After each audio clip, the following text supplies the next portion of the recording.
Hola, ¿cómo estás? Espero que muy bien, yo muy contento de tener tu atención, ahora que vamos a entrar en los comentarios del capítulo 28 de la primera parte del Quijote. Un sorbito de té, otro más. Muy bien, consíguete tú también algo para tomar. Veamos. Dice el capítulo 30 que trata de la discreción de la hermosa Dorotea con otras cosas de mucho gusto y pasatiempo. Bueno, pues aquí te recuerdo que el capítulo 29 había terminado con que el cura, hecho el gracioso, estaba empezando a burlarse de Don Quijote, comentando de que había unos ladrones que les habían asaltado y que estos se supone que eran unos galeotes que alguien había soltado. Claro, esta historia la sabía el cura por Sancho Panza. Y entonces, pues sin nombrar a Don Quijote, pues estaba el cura quejando de que aquellos galeotes habían hecho pues estas fechorías.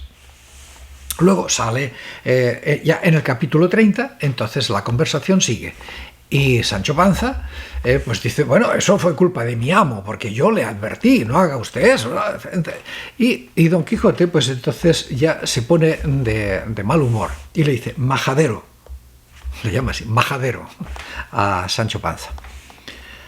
Majadero, dijo a esta sazón Don Quijote, a los caballeros andantes no les toca ni atañe averiguar si los afligidos, encadenados y opresos que encuentran por los caminos van de aquella manera o están en aquella angustia por sus culpas o por sus gracias.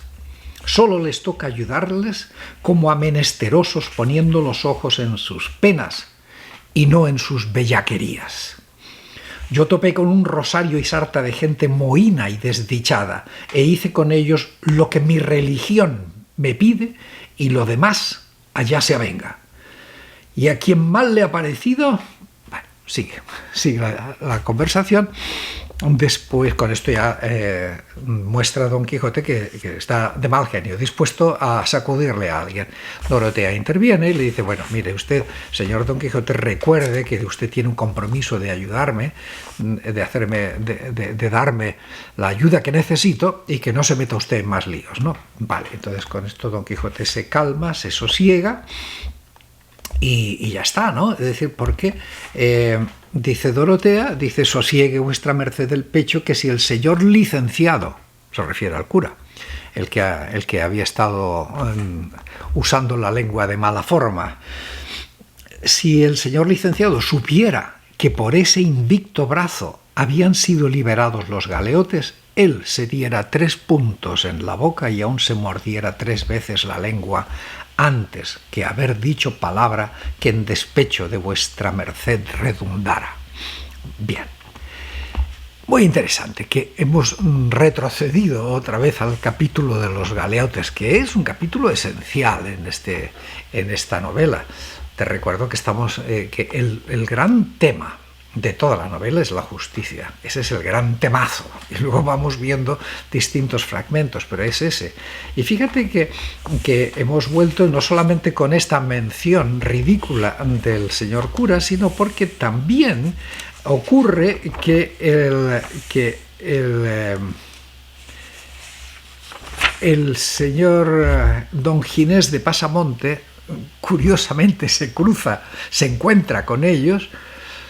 Sancho Panza lo reconoce, le exige que le devuelva al burro y Ginés sale corriendo a esconderse, a huir de esa situación, porque, bueno, era demasiada gente la que había ahí, no se podía enfrentar a todos juntos. Y entonces Ginesillo de Pasamonte abandonó el burro y Sancho Panza estaba contentísimo y lo recibió con todo cariño. Vale. Esta es una parte del capítulo que te la voy a comentar ahora y luego iremos viendo otras cosas más muy interesantes que este capítulo tiene. Veamos. Creo que vale la pena hacer esto.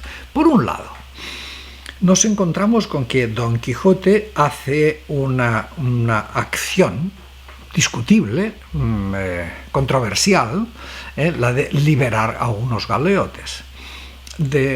presuntamente, cuando lo vimos en su momento, eran pues gentes que habían cometido delitos muy menores y que a cambio de eso habían recibido el castigo de ir a las galeras, que era un castigo brutal y del que probablemente algunos no regresarían vivos nunca. Entonces, pues Don Quijote se mete y los rescata. Claro, a cambio, en reciprocidad, la recompensa que recibe de parte de los galeotes es que le dan una paliza y encima le roban el burro a Sancho Panza. Y no solo eso, sino que además el famoso yelmo de Mambrino quedó muy malamente abollado por culpa de aquellos rufianes. ¿Qué quiere decir todo esto? ¿Es Cervantes que nos está promoviendo primero una lucha justiciera y después deja al justiciero en ridículo?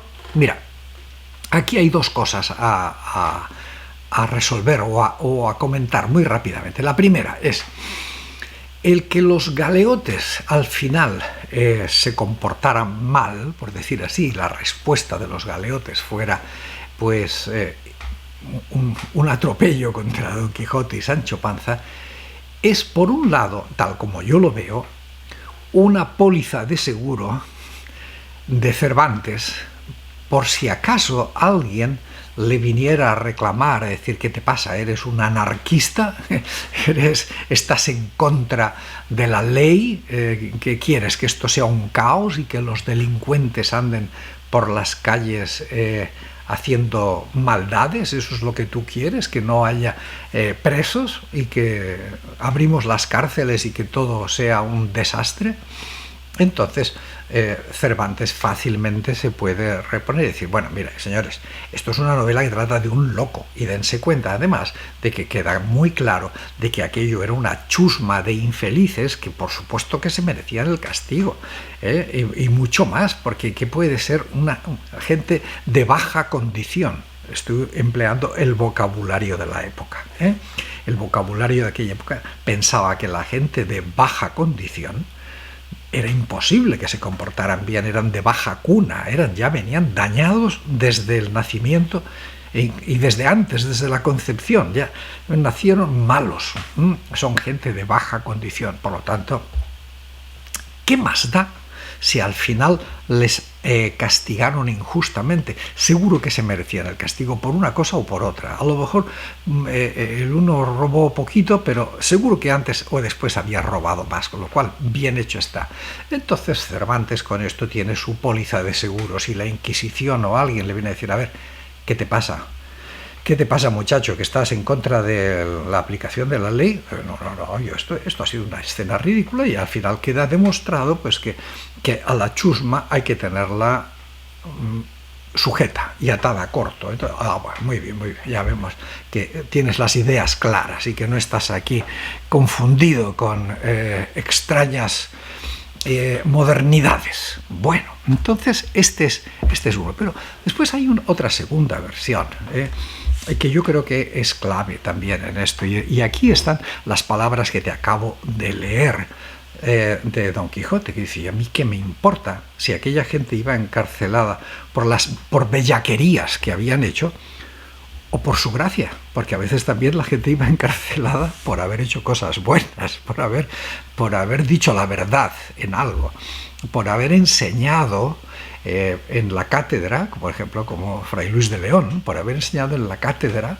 algo que no debería haber enseñado, aunque fuera verdad, por haber criticado a alguien que no deberían haber criticado, aunque la crítica fuera perfectamente adecuada, por haber tratado, no sé, pues de saltarse las estúpidas barreras sociales que existían en su tiempo. En fin, que no solamente iba la gente presa o encarcelada o a galeras por haber hecho cosas malas, también a veces por haber hecho cosas muy buenas, realmente muy buenas. Bien. Entonces esto dice Don Quijote, ¿a mí qué me importa?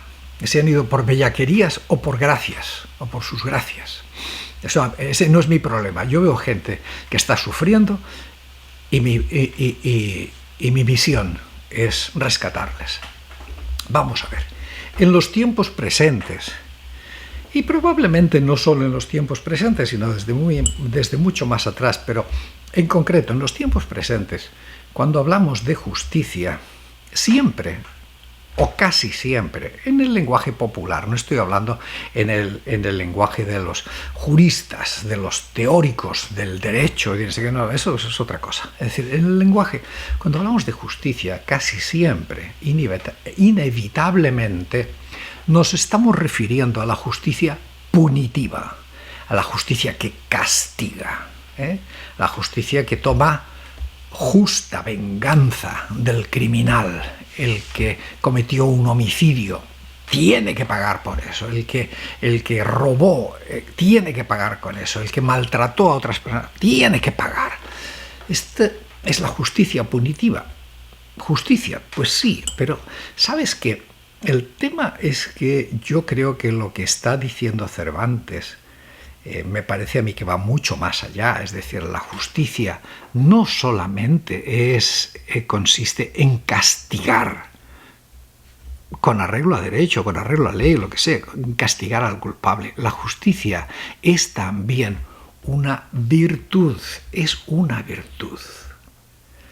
De hecho, es una de las 4 virtudes cardinales: prudencia, justicia, fortaleza y templanza. Eran las 4 virtudes cardinales que yo aprendí de pequeñito en el catecismo y que parece que ya tienen su tradición desde Aristóteles, ¿no? Bueno,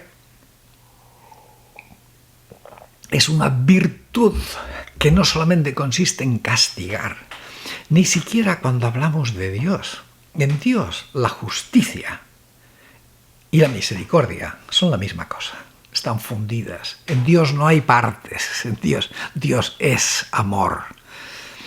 Por lo tanto, yo creo que aquí Cervantes está poniendo en las obras de Don Quijote y en el símbolo de Dulcinea la justicia como algo mucho mayor, mucho mejor, mucho más amplio que la justicia punitiva. Está hablando de la justicia como compasión hacia el sufrimiento humano, como restauración de la dignidad humana, como proporcionalidad también entre las penas, cosas exigidas, la misericordia sobre el rigor de la ley.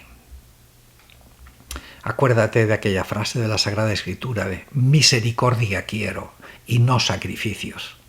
Son palabras que la Sagrada Escritura le atribuye a Dios. Misericordia quiero y no sacrificios. Nos da para pensar mucho y nos da también para ver con esa otra óptica, con ese lente, el trato a los galeotes, que ya te digo, o sea, puede ser extraordinariamente chocante para nuestra cultura actual, muy punitiva, y sobre todo la gente, además, los conservadores, la extrema derecha, tiene una especie de obsesión por llenar las cárceles, todo de inmigrantes, de mendigos, de gente que ha hecho nada, es decir, de gente que yo qué sé, pues que no tiene ni 2 reales, que son unos pobres muertos de hambre y que hacen lo que pueden por sobrevivir. Pues los pequeños microdelitos, si es que son delitos de esa gente, hay que castigarlos con cárceles, con palizas, con vejaciones, encadenarlos. Bueno, todo eso parece que disfrutan estas pobres almas. Parece que disfrutan al ver ensañarse con crueldad en unos pobres infelices que son en realidad pues son unos pobres diablos que probablemente son víctimas de injusticias estructurales muchísimo más graves, pero muchísimo más graves. Pero bueno, resuelto, ya, de esto no hablo más. Vamos a seguir adelante con más cosas que suceden aquí y que vale la pena comentar en el Quijote. Vamos a ver. El caso es que doña Dorotea, mejor dicho, la princesa micomicona, se pone a contarle a Don Quijote toda su historia y le cuenta pues que claro, que murieron sus padres y que ella pues está sola y que entonces ya su padre le había preanunciado, pues su padre tenía algunos poderes mágicos, de que cuando ella estuviera sola, pues un gigante, un descomunal gigante, señor de una grande ínsula, que casi alinda con nuestro reino, llamado Pandafilando de la Fosca Vista, porque es cosa averiguada, que aunque tiene los ojos en su lugar y derechos, siempre mira al revés, como si fuese bizco, y esto lo hace él de maligno y por poner miedo y espanto a los que mira. Digo que supo que este gigante, sabiendo de mi orfandad, está hablando Dorotea, la princesa Micomicona, sabiendo de mi orfandad, había de pasar con gran poderío sobre mi reino, y me lo había de quitar todo, sin quedarme una pequeña aldea donde me recogiese. Pero ¿qué podía excusar toda esta ruina y desgracia si yo me quisiese? Pero ¿qué podía excusar toda esta ruina y desgracia si yo me quisiese casar con él? Mas a lo que él entendía, jamás pensaba yo que me vendría a mí en voluntad de hacer tan desigual casamiento. Y dijo en esto la pura verdad, porque jamás me ha pasado por el pensamiento casarme con aquel gigante, pero ni con otro alguno, por grande y desaforado que fuese. Entonces, el caso es que su padre le había dicho que, bueno, que para defender al reino tendría que ir a un lugar a buscar a un señor llamado Don Azote o Don Gigote, que no se acordaba bien.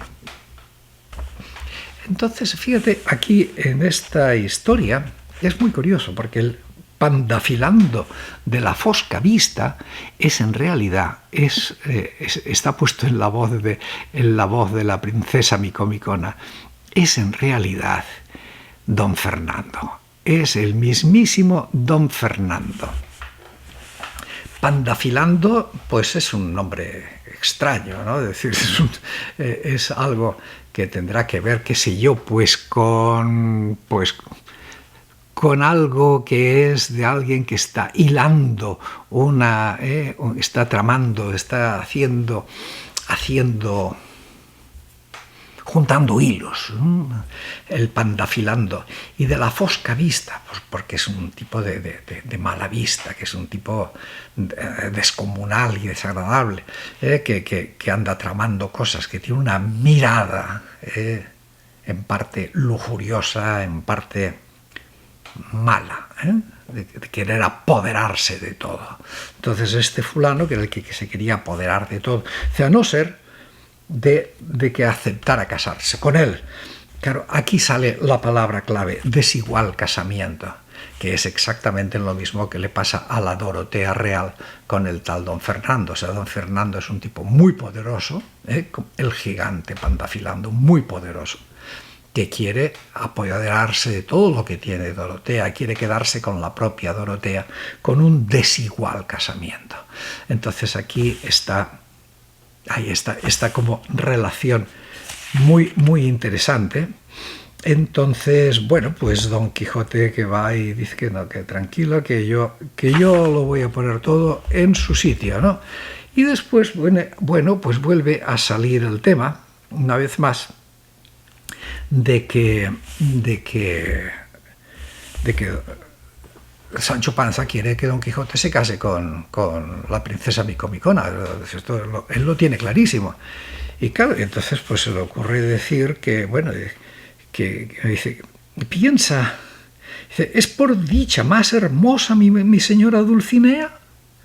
No, por cierto, ni aún con la mitad, y aún estoy por decir que no llega a su zapato de la que está delante. Así, normal alcanzar yo el condado que espero si vuestra merced se anda a pedir cotufas en el golfo. Cásese luego, encomiéndole yo a Satanás, y tome ese reino que se les viene a las manos de Bobis Nobis, y en siendo rey hágame marqués o adelantado, y luego siquiera se lo lleve el diablo todo. Don Quijote, que oye tales blasfemias contra Dulcinea, cogió la lanza y le pegó 2 garrotazos, que dice aquí que casi lo mata, ¿no? Y le dice, pensáis, le dijo a cabo de rato, villano ruin, que ha de haber lugar siempre para ponerme la mano en la horcajadura y que todo ha de ser errar vos y perdonaros yo, pues no lo penséis, bellaco descomulgado, que sin duda lo estás, pues has puesto lengua en la sin par Dulcinea. bellaco descomulgado, que sin vos, gañán faquín, belitre, que si no fuese por el valor que ella infunde en mi brazo, que no le tendría yo para matar a una pulga, decid, socarrón de lengua viperina, ¿y quién pensáis que ha ganado este reino y cortado la cabeza a este? Bueno, ya lo daba como cosa juzgada. Si no es el valor de Dulcinea tomando a mi brazo por instrumento de sus hazañas, ella pelea en mí y vence en mí, y yo vivo y respiro en ella y tengo vida y ser. ¡Oh, y de puta bellaco! ¿Cómo sois desagradecido que os veis levantado del polvo de la tierra a ser señor de título y correspondéis a tan buena obra con decir mal de quien os la hizo? Date cuenta que con estas palabras, que están llenas de indignación y de rabia por parte de Don Quijote, pero al mismo tiempo son hermosas, porque está diciendo que él es incapaz de nada si no fuera por la fuerza, la inspiración de Dulcinea. Esto es realmente bonito y esto encaja perfectamente con lo que te he dicho antes sobre la justicia como virtud. Es decir, es una virtud que mueve, que hace que Don Quijote, que sin esa virtud sería incapaz de matar a una pulga, sea capaz de enfrentarse a Pandafilando y matarlo, como ya lo había visto. Ya lo tenía, ya. Pandafilando está muerto. Entonces, todo eso viene de la virtud. Claro, alguien me dirá, bueno, entonces, ¿qué es lo que pasa? Que aquí estamos viendo un doble juego, es decir, hay un señor que está tratando de vivir la virtud como la justicia como virtud y que vive engañado y le sale todo mal.